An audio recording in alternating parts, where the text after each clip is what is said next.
Salut les organiseurs et bienvenue dans ce live numéro 160 de mon défi de 365 jours de live. J'espère que vous allez bien. On se retrouve aujourd'hui pour parler de zone de confort. Je viens d'aller faire la session de conduite supervisée avec Colline et on a commencé il y a un mois, je crois. Un mois ou un mois et demi. Et quand je vois la différence aujourd'hui avec il y a un mois et demi, je me dis que finalement, là où elle trouvait ça inconfortable, bah aujourd'hui, ça la dérange plus. Par exemple, il y a des endroits où il fallait aller à une certaine vitesse et au départ, elle avait peur parce qu'elle maîtrisait pas. Et, et aujourd'hui, les mêmes endroits, elle va à la vitesse et elle trouve limite que ça va pas assez vite.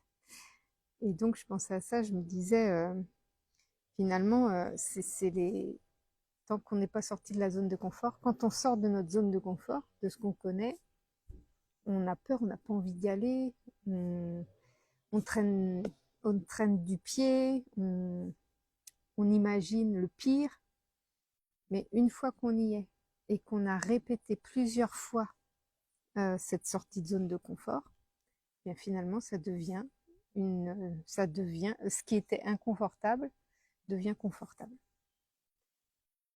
Et j'avais envie de te dire ça parce que moi-même quand j'ai démarré, je suis sortie énormément de ma zone de confort. Je sors un peu moins de ma zone de confort aujourd'hui. Ça me manque un peu d'ailleurs. Parce que c'est pareil, plus tu sors de ta zone de confort, plus tu vois que tu es capable. Et plus tu vois que tu es capable, plus tu as envie d'aller encore plus loin en fait. Et puis il y a des moments où dans ton évolution, ben, tu es sur un certain palier qui est confortable et tu sais pas forcément comment sortir de cette zone de confort. Et voilà, c'est un petit peu.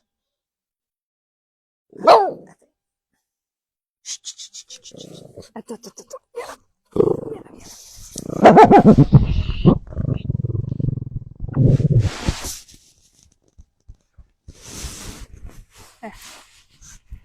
Il y a du monde à passer. Et lui, il grogne. Donc, je disais donc que ouais, plus tu sors de ta zone de confort et plus tu vois que ça t'apporte quelque chose en plus, et plus tu as envie de sortir de cette zone de confort. Et inversement, c'est pareil. C'est-à-dire que moins tu sors de ta zone de confort, plus tu as peur, plus tu augmentes la peur d'en sortir. Et, et tu peux pas te prouver non plus que tu es capable de faire des choses différemment, de, de, de sortir de ta zone de confort sans forcément te mettre en danger. Et donc là, c'est important de sortir de sa zone de confort dans le sens où pour évoluer, tu es obligé de sortir de ta zone de confort pour progresser, pour, pour, ouais, pour évoluer, pour connaître des choses plus belles, pour créer quelque chose de plus beau, de plus grand. Regarde, rien que passer le permis comme Colline, ben, actuellement, elle peut prendre soit le bus, soit elle a des copines qui l'emmènent, etc. Mais elle est dépendante de tout le monde. Une fois qu'elle aura le permis, elle aura sa voiture et elle pourra aller où elle veut, quand elle veut, à l'horaire qu'elle veut, etc. Donc il y a toujours sortir de sa zone de confort, aller dans l'inconfort, c'est en général toujours pour de l'amélioration. À partir de là, quand tu prends cet état d'esprit-là que quitter ta zone de confort, c'est pour du mieux, ben, tu auras beaucoup moins de mal à quitter cette zone de confort. Et en plus, ça te prouvera, ça te prouvera que tu en es capable et, et ça augmentera ta confiance en toi. Ça va finalement te créer une nouvelle identité. Sortir de ta zone de confort va te créer une nouvelle identité et donc va changer la version que tu as de toi-même aujourd'hui. Et comme la sortie de zone de confort, c'est toujours pour améliorer ta vie, ça ne peut aller que dans le bon sens, quoi. Donc voilà, c'est ce que je voulais te partager aujourd'hui après avoir fait cette leçon avec Colline. Et je me dis qu'il ne faut vraiment pas hésiter à sortir de sa zone de confort. Et là, je suis en train de chercher comment je peux sortir, moi, aujourd'hui, de ma zone de confort. Quand j'ai commencé les lives, le 1er janvier 2025, je suis sortie de ma zone de confort. Je savais absolument pas. Enfin, j'étais pas du tout à l'aise à faire des lives. Je trouvais que je faisais des tout le temps, que je cherchais mes mots, que je cherchais ce que j'avais envie de dire, etc. Puis maintenant, je me dis, bon, c'est pas grave. Si à un moment donné, il y a des gens qui passent ou s'il faut que je récupère Snow ou s'il aboie ou machin, ou enfin, c'est pas grave. C'est dans le live et puis ça le fait pareil. Et j'ai plus du tout peur de faire des lives. Je m'en fiche en fait maintenant. C'est devenu confortable. Donc voilà, c'est ce que je vais te partager aujourd'hui. Te dire que n'hésite pas à sortir de ta zone de confort. Et sortir de ta zone de confort, c'est d'aller là où ton ego a pas envie d'aller.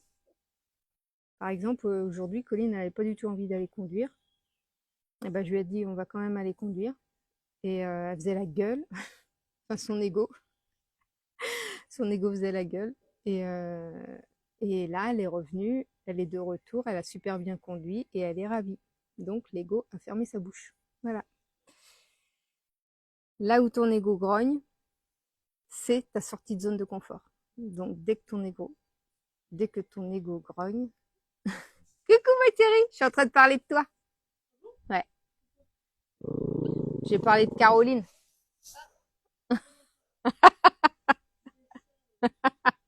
Son ego s'appelle Caroline. Euh, donc voilà, dès que ton ego il n'a pas envie de faire quelque chose, et ben fais-le. Toi, fais-le. Et tu vas voir que c'est parce que il a peur, c'est parce que il a peur que de l'inconfort, il a peur que tu te casses la figure, il a peur que tu échoues. Mais il n'y a pas d'échec, il n'y a que des expériences qui te permettent d'évoluer. Voilà, c'est ça que je voulais te partager. Sur ce, je vais te laisser pour ce live. Il aura été court, mais il aura été, je pense,